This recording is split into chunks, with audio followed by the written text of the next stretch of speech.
We're going to talk about the two-part season finale of The Bad Batch, which was kind of an emotional ride. Mm-hmm.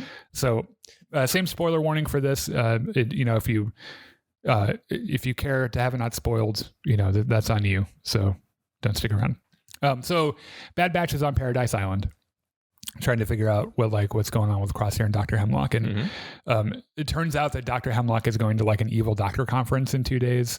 And so they're like, okay, we'll infiltrate wherever they go, the compound, and we'll bug his ship. And then that'll lead us back to wherever he goes, and maybe Crosshair will be there. And Hunter's like, are we sure we want to do this? Crosshair is kind of a piece of shit. And Tex, yes, but he's our piece of shit. Right. Yeah. Which is pretty much what Tex says. He's our brother, and we don't leave our brothers behind, which now that I'm reading this in retrospect makes me real fucking sad. Rex can't help because they've already used him in the season, so he's unavailable. So they're all on their own, right? D. Bradley Baker's not ready to do that voice again. So the Bad Batch packs up, and now I'm reading this in retrospect, and this is making me really sad too. Bad Batch packs up the ship, and Wanda Sykes shows up. And wants to know where they're going, and Omega's like, we're gonna go on a mission, and she's like, okay. So she kind of wants to give Tech a little goodbye kiss. Tech's being real fucking awkward about it. Right. And she kind of realizes he was just going to go without saying goodbye. She's like, you were going to fucking leave without saying goodbye? And he's like, yeah. Yeah. Would you like a briefing? Which I thought was really funny. Cause he doesn't get it. Right. Cause we've established this before. Tech is very clearly neurodivergent. Does not get people. Right. So it's just a really interesting interaction, and Tech has no idea how to handle attraction and everything, but it's still kind of sweet because that he's sweet on her, but he doesn't know what to say about it, So they pretty much do the see you later thing. She's like, all right, you're certainly coming back, and I'll be able to kiss you then. Yeah. So the ship takes off. So elsewhere, Venator comes out of hyperspace and shits a shuttle into the atmosphere of this planet.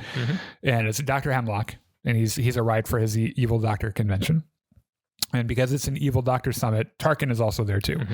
And he walks into the meeting, and Tarkin's like, you're late, which is, by the way, I hate this story device in writing. It doesn't happen. This is not specific to Bad Batch, but you'll notice that in everything to exposit, they'll have a character say you were late so that they can explain why they were late, and it wastes time, and I fucking hate it.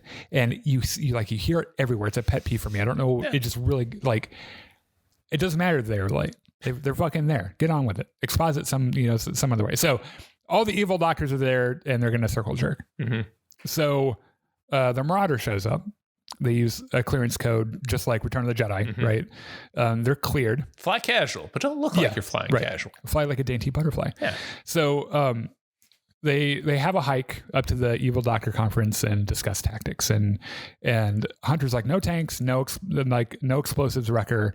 And Wrecker's like, oh, well, I just realized I can't make it. I have a thing somewhere else where I need to wash my hair. Yeah, I'm allowed to use. I have to go somewhere. I'm allowed to use tanks and explosives all I want. So fuck you guys. They find what is essentially a space ski lift, cable car. Yeah, because it's like a snow mountain thing. Tech's like, I can disable the security feed, but only for 30 seconds. And he's like, we have to be precise, quick on our feet, and nothing can explode. And everyone looks at Wrecker, and he's like, man, fuck you guys. What? I'm tired of you guys picking on me like that. So their plan works, right? Tech disables the feed. The Bad Batch is able to board the ski lift. Fucking grappling gun onto it and cling onto it for the hour or so that it's going over this vast chasm. Yeah. It was like hanging from the bottom of it, which, by the way, Wrecker's afraid of heights. Yeah. So he's like, oh, this isn't so bad. Looks down. This is really bad. Throws up. Yeah. So the Bad Batch get to the compound. They dispatch the guards, and they get into the base, right? So at the Evil Doctor meeting, the evil doctors discuss evil things, like you do in evil circle jerks. Yeah. So Hemlock is like, the progress we are making in the area of cloning is of great importance to the Emperor. We're cracking the code as we speak. And Tarkin's like, okay, but how long? And he's like, it's science. You can't rush science, especially evil science. Like, that takes even longer. Like, everyone knows this, you fucking pleb. And it comes out that he's using clones as test subjects against their will because they're Imperial property. And they have a little bit of a discussion about it But really, because they're Imperials, they're just like, whatever, it doesn't matter. Yeah. Because like the one guy's like, oh, I served with those guys and they're kind of cool. And Tarkin's like, well, you know what? I served with them. I think they're fucking stupid. I serve with them. They're pieces of shit. Yeah. So I'm the boss here. So shut the fuck up. I can do all the evil science on them you want. And oh my God, it's Krennic. Krennic is there. Krennic is there. Ben Mendelsohn reprising his role as Krennic, which I thought was, it says like 2 words. Tarkin's like, hey, tell us about the fucking Death Star. Yeah. And Krennic's like, I would love to. I will. It's mine. You can't have it. So the Bad Batch find the hangar bay with all the ships. But all the ships look the same. Mm-hmm. So they have to hack a computer and find out which one is Hemlock's. And so they break into the control room and start hacking. They identify the shuttle. Echo notices like something weird is happening with the security. Many of the surveillance systems are going off in various corridors on purpose, which is really weird because they're not the ones doing it. So like, why the fuck would they do that? So like, and it's even weirder because all the evil doctors are in one place. Yeah. Right. So Tech and Hunter go to check it out. So Omega goes to tag the ship with a tracker while Wrecker stands guard. She's able to tag the ship, and there's like this brief close encounter with stormtroopers. She notices she's pinned down. Echo diverts the troopers with a distraction, which is him just wrecking a bunch of shit. Crane. Yeah. A mouse droid is about to tell on him, and Wrecker just steps on it. It's like, whoops. That poor fucking mouse droid just trying to do its job, and you'd fucking... that Wrecker saw that thing and was like, I need an excuse to break that. Yes. I have not broken nearly enough shit today. He didn't blow it up. Good job, Wrecker. So an officer somewhere else in the compound starts to think something up. Like an alarm goes off. He's like, I don't know what's going on here. So Hunter and Tech do some snooping. And Tech has a bad feeling and wants to leave because they notice that some shit's rigged to explode. And they're like, why would they do that to themselves? That doesn't make sense. And on cue, fucking Saw Gerrera shows up, takes his helmet off. Strolls up like, well, look what the cat dragged in. He's like, I'm here to do some terrorist stuff. Like, what are you guys doing? And Hunter explains that they're... Also terrorist stuff. Yeah, but not so terroristy. Yeah. Like, we're just trying to track somebody. And Saw just wants to kill people. And because that's what Saw does. Right. In the middle of their conversation... Because, honestly, if your name was Saw Gerrera, like, would you not try to kill people? Yeah, you blow shit up. That's what you do. Yeah. It's just what you do. So... Like, they're like, you can't do that. We're trying to, like, if you blow everyone up, we can't track it. And he's like, I don't fucking care. I like to blow people up. Yeah. So what are we going to do? And like in the middle of the conversation, the security team's alerted and a gunfight breaks out. So Hunter calls an abort on the mission. He's like, this shit's about to blow up. Get the fuck out of here. So Saw's like, I'm still blowing it up, bitches. Here's your warning. Fucking stop me. Yeah. So evil Dr. Meeting is locked in with guards to keep him safe. Right. Mm-hmm. He turns into like a bunker. The Bad Batch find each other and they fight their way to the ski lift and take off. And Saw gets back in the shuttle and he fucking blows everything up, right? Like everything explodes, Bad Batch playing along with it, right? Yep. So the ski lift loses power. They're stuck on the rail line. And then on to the next episode. Mm-hmm. So they need to figure out how to get the ski lift to move again. Tech needs to do some nerd stuff to reboot it, right? It has to crawl up all the way up to the rail line. Tarkin orders air support to shoot him down. And they're like, oh, but we'll kill our people. And he's like, yes, we will. Yes, I'm an Imperial. I don't give a shit. Yeah, there's a little Braveheart reference there. He doesn't give a fuck. Yeah. So Tech restores power. Hunter is able to shoot down an interceptor with a pistol. Good job, man. Yeah. It's like some fucking Saving Private Ryan shit with the tank. Good for him. So Tech falls on his way back to the car, but he's able to tie himself off, right? Mm-hmm. And he notices like his weight is making it to where the ski car can't move. And so he's like, I'm going to cut myself free to save him. And Wrecker's like, you better fucking not. And he's like, don't tell me what to do. And he cuts himself free and falls to his death, presumably. We joked about this last week. I asked you who you thought was going to die. I didn't expect them to actually do this. Yeah. I'm not sure that they have, by the way. I'm not totally certain either, but I'm like 95% sure. An extremely emotionally charged moment, by the way. Yes. The music was perfect for it, and like I'm sitting here watching a kid show, like trying not to tear up. Like it was really nice. Yeah. And we'll talk about that here in a couple of minutes. But I'm not into, you know how I am. Like I don't assume that everyone that dies is secretly still alive. This one feels a little different. All you're saying is you ain't seen no body. There's something later on that kind of like makes me question it. So since Tech isn't weighing it down, the rail car takes off and crashes through the landing station, and Omega's kind of banged up, and the Bad Batch narrowly escape. Yeah, fight back to their ship and take off. Yeah. So Omega wakes up at Sid's bar. So Wrecker has a big fucking neck brace. It's really funny. Omega remembers what happened, and she's like really strongly in denial, and she wants to go back, you know, to get him. And even Wrecker is like wiping tears off his face and shit. And Hunter's like, Tech put the squad first. Like, we can't waste that sacrifice. And he goes in, like, he wants to stop fighting. And he's like, let's go back to Paradise Island. And Omega's like, you know what? Yeah, maybe that's not a terrible idea. So Sid and Wrecker talk.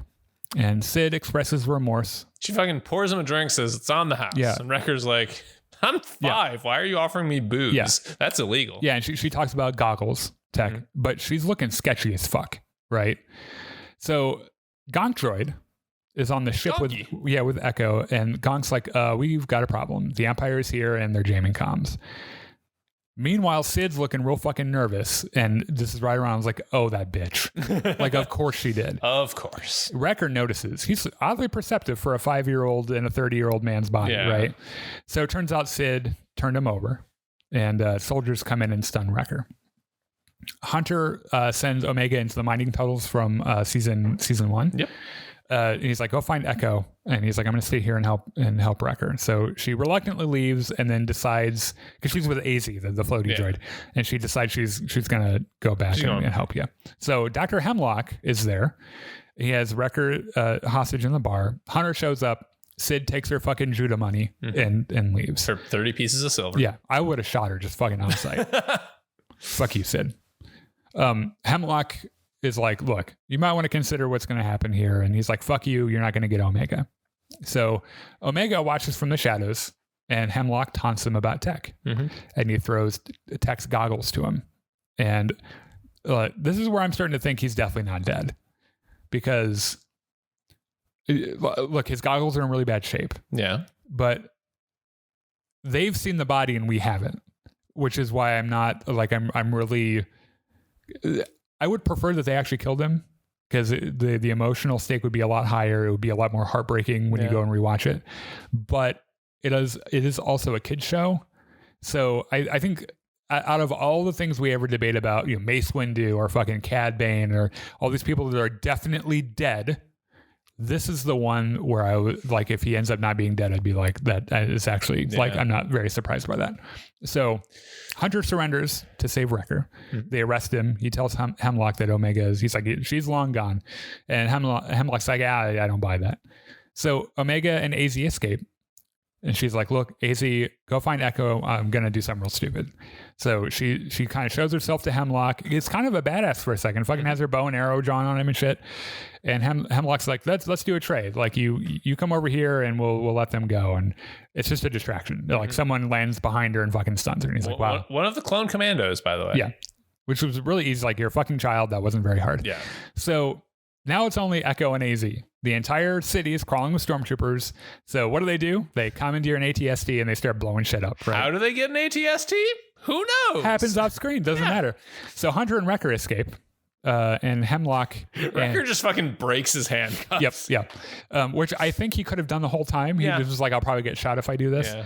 So Hemlock and an unconscious Omega board his shuttle and take off. So Hunter, Wrecker, and Echo get on the Marauder and they go after Omega. But Hemlock's ship can be tracked. So Hunter vows to get her back no matter what. He's like, I don't care if it's the last fucking thing I do, we're going to get that kid back. So Hemlock returns to Mount Tantus. And Omega and Nala Se are reunited for a second. And she's like, why the fuck are you helping them? And she's like, fuck, don't fucking come at me. You're a child. Shut up. They killed all of my people. Like, give me a break. So, Dr. Hemlock's like, here's the fucking kid. Yeah, and then Hemlock he's like, okay, so we got you Omega because you're in love with her, whatever the fuck.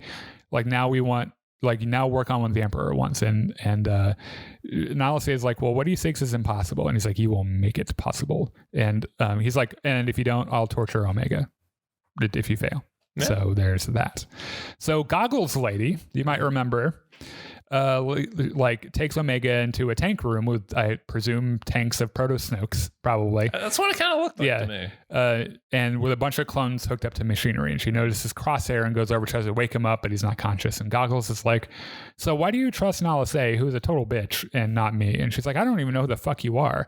And she's like, no, I am your sister. And And Omega's like, what the fuck? You're not even blonde. Yeah, and right, I dyed it. God damn it. So, and that's the big cliffhanger ending, right? Which is a theory that I saw thrown around that I was like, that actually kind of makes sense. That she's just a clone. It makes sense because apparently accents in Star Wars are entirely genetic based. Yeah, because she has the New Zealand accent. Yeah, right. And every single clone has that same accent, despite the fact they probably never met Jango Fett. Yeah. So, Brandon sent 200 stars. Thank you so much. I really appreciate that. He was telling us about that.